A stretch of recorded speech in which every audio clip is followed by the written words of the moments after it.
Welcome to CurveBall DFI-ed. I'm your host, David Iofi, and on our 13th podcast, we have the pleasure of having Badri Hiriyur. Badri got his bachelor's degree in civil engineering at Naval Institute of Engineering, his master's of science in engineering at Johns Hopkins University, and his PhD on computational mechanics at Columbia. Throughout the years, he worked as a researcher and as an engineer for several companies. In today's podcast, we will learn how Badri ultimately became the CEO and founder of 2D2, which is a company that uses AI systems to monitor infrastructures. Thank you so much for coming on to today's podcast. I want to get right into it and know a little bit more about your background. So when we were researching you, we found out that you studied early, your early educational has started in India. I want to know a little bit more what it was like growing up in India with all the innovation that's going on there and how that ultimately shaped you. Yeah, certainly. Great question. Before we get there, I'd like to just make a quick correction. It's not Naval Institute of Engineering. I studied at National Institute of Engineering. It's an engineering college based in Mysore, affiliated with the University of Mysore. And something as the company that I'm the founder and CEO of was T2D2. So just noting those quick corrections, moving on to your question. It's great. Yeah. So as you mentioned, I grew up in India. I studied there. My early schooling and education, including my bachelor's, was in India. In fact, this year marks the halfway point where I've actually spent more years here in the US than I spent in India. So it's right around there. And growing up, it was actually a different India that I grew up in than it is today. That was, pre-liberalization. The governments were different. The economic outlook was different. Back in the day, I grew up when it was still, people wore as a badge of honor the fact that if they had worked in the same company that they started with after graduation and they retired, people would have spending generations or many decades in the same company. But today it's quite different. It was also the pre-digital era. A lot of things changed, of course, with the with the advent of digitization, with the advent of computers and the internet, mobile revolution, and now the AI revolution. All of these revolutions have happened in the last 40 years. So the India that I left behind was actually much different. Today there are a lot of entrepreneurs, a lot of people starting new companies, and it's a very vibrant culture. And that's not just in India, that's around the world. Even here in the US, I think we've seen like a huge boom in startups and in tech and this whole ecosystem. Growing up, I would say that I grew up with a strong focus on education. Of course, the people and what influences change over time, right? You grow up as a child. It's your parents who have a lot of impact on your outlook, and then it's your teachers, your friend circle, your peers, and then your professors, and so on. And then the strong bonds of friendship that you make with several people who also influence your outlook on various things. So I think growing up, I started with a very strong focus on education being very important, and that's like the springboard for your own success in life. But with that springboard, I think just had various influences from different people throughout my growing years. Yeah, I mean, education is one of those things that is super important to my family as well. My family originally is from USSR, Ukraine. So back in the day, and then they came to America. So education was one of those things that's not very much like an option. You want to be an entrepreneur? Good. First go to college and then figure it out after. So I understand exactly what you're talking about. And now the Indian market is one of the largest growing markets in the world. There's a lot of engineering companies coming out of there, tech companies, and Indian entrepreneurs are dominating the market, and there's a lot of investors that are going there because I think that the housing market and the way that everything is done there is completely different, and they're utilizing it and trying to solve problems that are in India that are ultimately going to come to the States and other parts of the world. So they're ahead of the game, I would say there. I wanted to. Yeah, definitely. I would agree with that. I mean, there's a lot of innovation that's happening in there. India's a huge market. more than 1.3 billion today in terms of population, and a majority of the population is also young. So there's a huge market there, and a lot of people have very good education also. So I think it's a good market. Yeah. Yeah. And also another trend that I'm starting to see is that a lot of Indian entrepreneurs, business people are moving from India. They're trying to get American citizenships, Canadian citizenships to kind of bring their ingenuity to the States and this part of the world. What ultimately gave you that hunger and drive to come to the States and pursue your educational journey and then ultimately move here? I think the educational institutions here in the U.S. are, top of the world. I mean, they're amongst the best in the world. So that's one of the reasons that everybody around the world, they look at the higher education in the U.S. And in North America, and even in parts of Europe. But in the U.S., there are lots of great higher institutions of higher education. So that was the reason I moved here, to get into a good university. So I came to Johns Hopkins back in 2001. I got my master's, and then I started working here. And I like the fact that here it's sort of a fair, level playing field for anybody with a good idea and with a good education, with a good background, and with basically with a good idea to take it to its limit and prove its success. So you have a lot of opportunities here compared to maybe some other places where it's more regulated and where there's more red tape. I think that America is really good at letting people try accomplishing their dreams. And ultimately, once you're trying, you'll find somebody that is able to kind of help you or navigate you in the way. And as long as you just keep trying and putting in the work, it's impossible to not succeed in America. All you have to do is just keep trying, like go to school, get your degree, work for a company, you'll rise through the ranks. Then you could switch from one company to another. So I think that in America, it's a lot easier to be successful than in other countries, because definitely in other parts of the world, there's a little bit more red tape. There's more a connection being needed in certain parts. But definitely, it still was like you have to follow the educational route. And as we did mention kind of in the intro, you were in college and studying for a long period of time. And you did mention how it is important for family values, and ultimately where your career is at right now. It's very impressive. How important has your education played to getting you where you are at right now?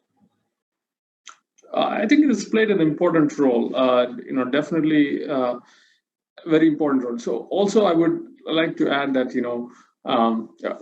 by the way, I completely agree with what you said about this country allowing so many opportunities for people who have dreams to chase them and be successful.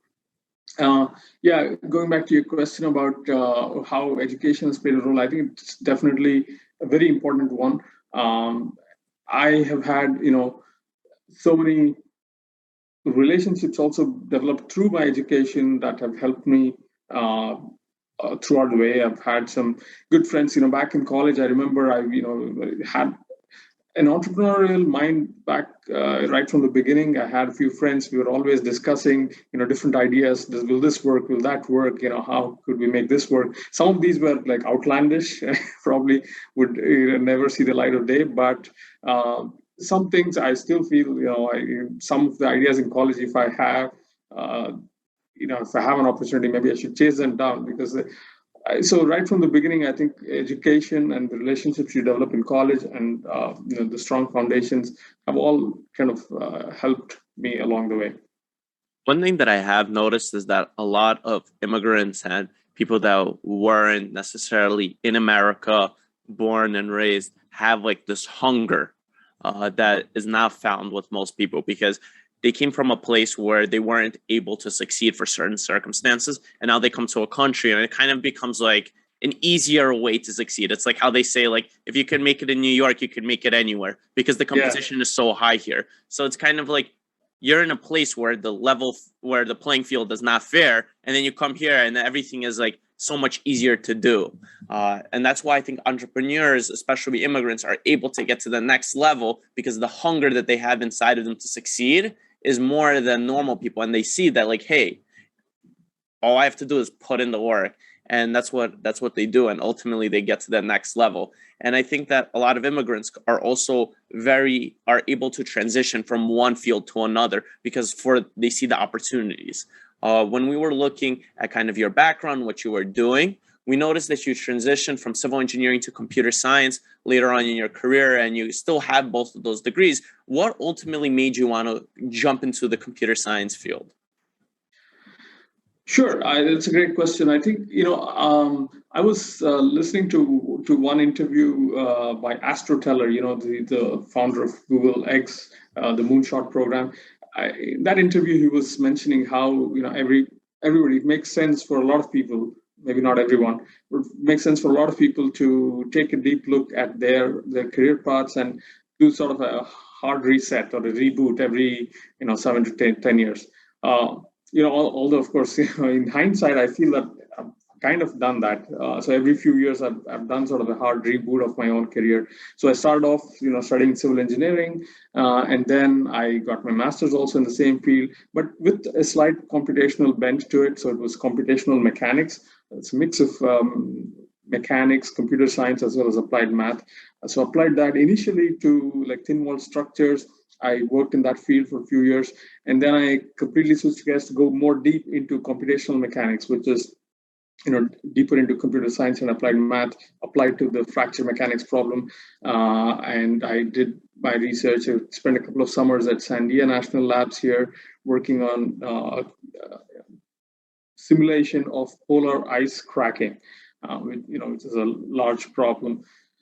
So that way I've kind of shifted. And then over the last 4 or 5 years, my focus shifted to application of computer vision to the AEC space. And so I started working on computer vision initially for autonomous systems, and then wanted to see how that technology could be applied to the built environment. So I was working for this company, Thornton Tomasetti, at that time. And I thought that the application of computer vision to the field of damage detection and asset inspection seemed it seemed like a very good application of that technology. So I spent some more time getting deeper into it, and that's how the company kind of came into being. I built the first proof of concept back in 2018, and then I took it from there. Yeah, you mentioned that you starting at Thornton Tomasetti. That's definitely not a bad place to work, especially as an engineer and testing out your technology. They're one of the most innovative firms, I would say, in New York City, trying new things, building, designing the Shanghai towers. So they're definitely, ingenuity is their upper echelon, and it's very fortunate that you were there and they kind of encourage you to do it. I think that it's quite interesting that you are at this level, and you made that jump to stop working at Thornton Tomasetti and go after your own company. What Yes. gave you that hunger in yourself that you're like, I could do this? What made you feel like you could chase your dreams? I think for this. So this is I'm like a first time founder of this company. Right? I've not been an entrepreneur before, although I've had lots of ideas which I really wanted to chase down. There were the stars did not align before, so to speak. So but this time around, I think everything kind of came together. So I built the first proof of concept. The first validation of that came from the early adopters, the early users. So within Thornton Tomasetti, which has this large practice of forensics and the practice of renewal, which is involved in remediation of structure. So I was able to share it with them so they could test it out. And so their feedback was like a first validation of, yes, this is a technology that that is right for the time and it has a huge potential.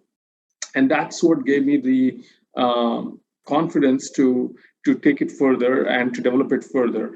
And furthermore, there's also at Thornton Tomasetti, as you said, it's one of the most innovative companies out there. They also have a seeding program where anybody in the company can float an idea, and if it's something that's good, it's reviewed, and then they provide some seed funding to develop it further. So I was able to get access to this program. I was able to get some pre-seed funding from the company to develop this idea further and then launch it out. So a lot of things came together. The fact, and also they had a lot of images that they had collected over the years. So I had access to a large data set that I could use to train the computer vision models that are being used at D2 today. I think that one great thing that happened in your career is that you didn't force an entrepreneur. Like you mentioned, you had great ideas before, but you never really went after them. And this time, like everything kind of fell in your lap and you're like, hey, I want to go after this now. I have all the resources. So you kind of saw the bigger picture once it became a little bit more clear. And yes. I think that sometimes people try to force themselves to be an entrepreneur, and they don't necessarily have to be an entrepreneur because it's much easier to work for somebody else who kind of has the vision and just go after what somebody tells you to do than kind of have the creativity yourself and go after it. And I think that's one thing that most people miss is they only see the success of the entrepreneurs, but they don't see what goes on behind the scenes where you're the person that's actually coming up with the idea. You're the person that actually has to put in the hours and the sweat into coming up with the product, finding the right team, and establishing all these things. They don't see that. They only see the accomplishments. How did you ultimately get to that point where you're like, okay, this is what I'm going after. These are the people I want around me. You mentioned that Thor and Tomasetti kind of gave you like that first, like, I could do this, but then you have to get to the next level where you start building a team around yourself. What were you looking for when you were building a team around?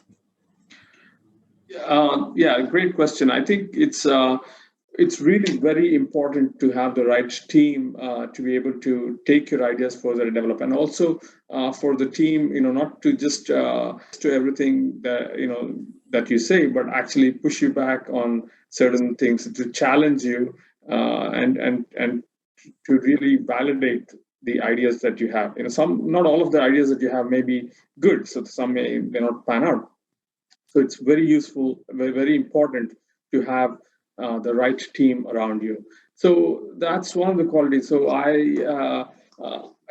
right from the beginning, I had, like I mentioned, even the ideas that I had back in college, I would discuss with a few close friends, and they would always be the first critics of the idea. So they would be the devil's advocate, and they would, try to find all the things that could be wrong about it. So that's how we sort of filter things down, and that's what that's what I value even to this day. And also the right experience.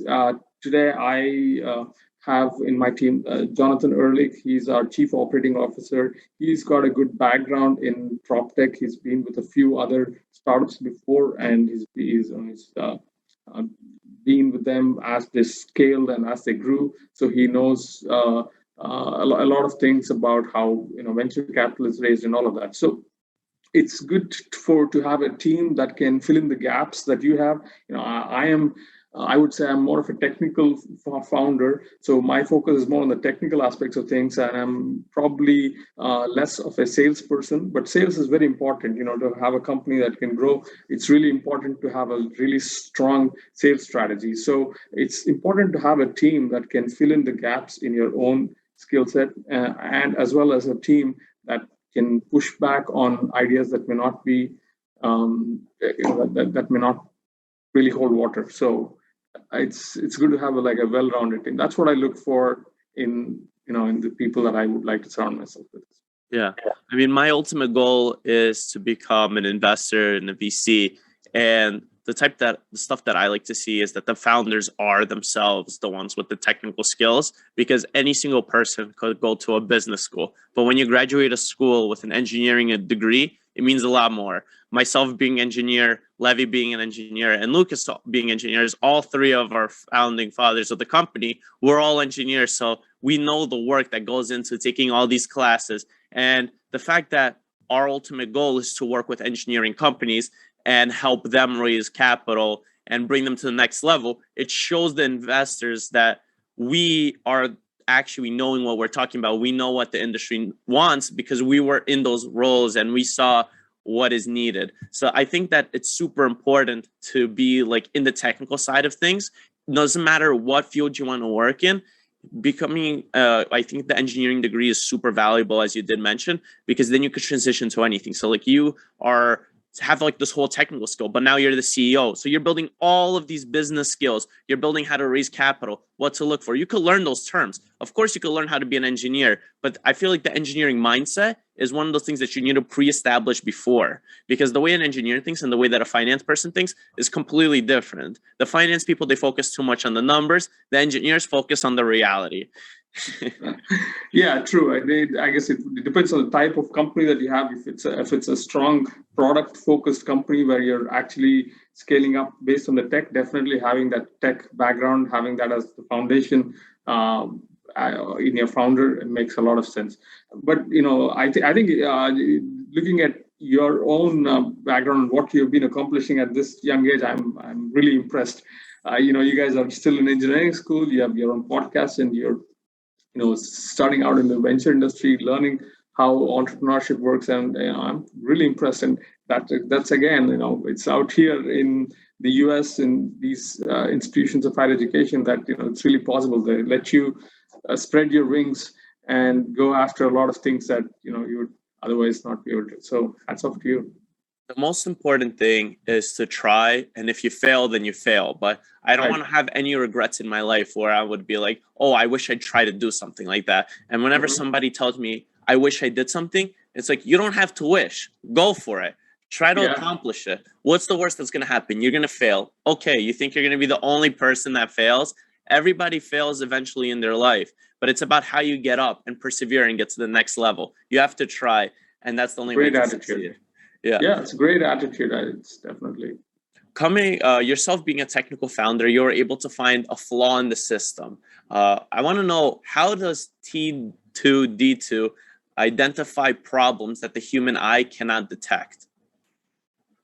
So we use computer vision. As you know, computer vision is not a new field. It's been around for more than 50 years, but it's only in the last, what I would say, 10 years or so that it has really grown by leaps and bounds in terms of capability and its ability to, detect and visually understand, comprehend information. So we have, we have built a company based on that technology. So now, we have computer vision models that have been trained to detect damage based on images or videos. I take the example of this bridge in Arkansas, which was shut down recently. It was the I-40 bridge, I believe. So there was drone footage back in 2019 that showed that there was a glaring crack in one of the main steel girders, but it was completely missed. It was buried in a 2-hour video footage that came from a drone, and there was nobody who was poring over every frame looking for these conditions. But that person unfortunately was fired because he missed seeing that crack. But if you had computer vision scanning every frame, it can identify all of these conditions and flag them so that they will not be missed. And that's the premise of T2D2. We have deployed these algorithms that can look at every square inch of a building. These algorithms, they don't get tired or they don't get bored. They provide the same amount of focus and attention to the first image as they do to the millionth image, and we can deploy them at scale to scan every square inch. And that's how we are able to find all of these defects and tag them and geolocate them and provide this real actionable insights to the asset owners about the health state of their structure. Basically, the foundation though of a building, that's like completely underground, multiple feet. There's like still sensors that you guys are able to put there and figure that out, because I understand that how the drone has like these cameras and all, but when it's something so deep underground, how could you still see it? Right. So today we are looking at only the visual components of the structure that is exposed. We're not looking at the foundations. But once we've built the technology, I think we can easily extend it to include other forms of sensors.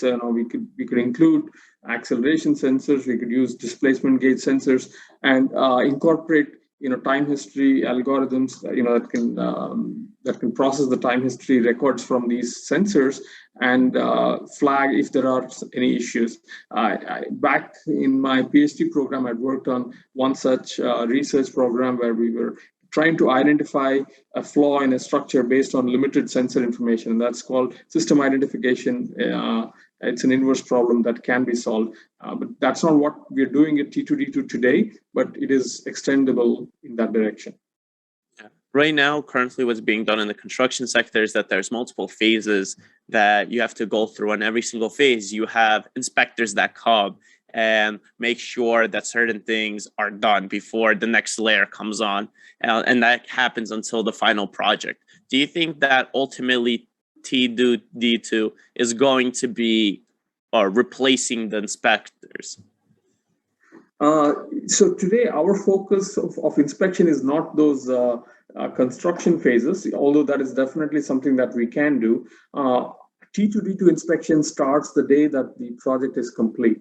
Now you can have a full baseline of the image that of the structure that is as built deployed on T2D2. So that could be the digital twin that resides over the lifetime. And as the as time passes, as the building ages, we can incorporate all of the damage conditions, or we can assess them and geotag them and have them be replicated on this digital twin as the structure ages.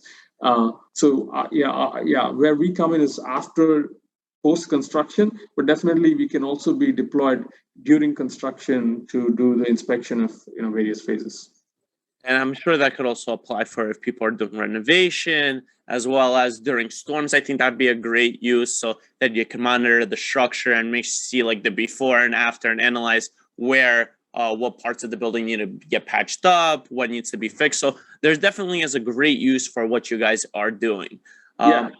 Obviously, one thing I would note there is that so definitely during natural hazards, this can be deployed, storms and such, and even in San Francisco, the Bay Area, they have this program called the BORP program, Building Occupancy program resiliency or something about that. So what happens is that every time there's an earthquake of a certain magnitude, beyond a certain threshold, and they have to have an inspection to make sure that the structure is fine. There are no major issues that could limit occupancy. So I think in such cases, T2D2 could be a very useful tool to do a rapid assessment of the health state to make sure it is safe. I think it's one thing that's really important that I think that you guys are doing well is that you guys understand that there's a huge market that you guys could expand to, but you guys are picking your battle. So first you want to start off small, and then as you guys dominate the market, you guys grow and expand so that you guys are really good and have a good foundation and the technology is solid, so that when you guys do get to the next level, you could dominate right away. Yeah, I agree. I think you have to start, you have to optimize, you have to find the product market fit, as I say, to make sure that you satisfy the needs of the early adopters, and you find and fix all the problems that they may be facing. And once you have that, then it can be scaled up more easily, and they would now promote it within their own networks, and then there would be the snowball effect where it could grow and scale much more rapidly once we have found that fit. Yeah. We mentioned we mentioned a lot of the accomplishments that you had in your career, as well as in your academic journey, the story of T2D2.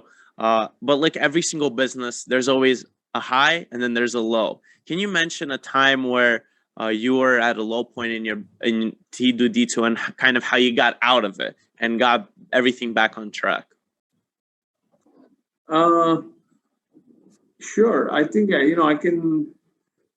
I have to think about a situation. I'm sure there are, of course, I've gone through many highs and lows.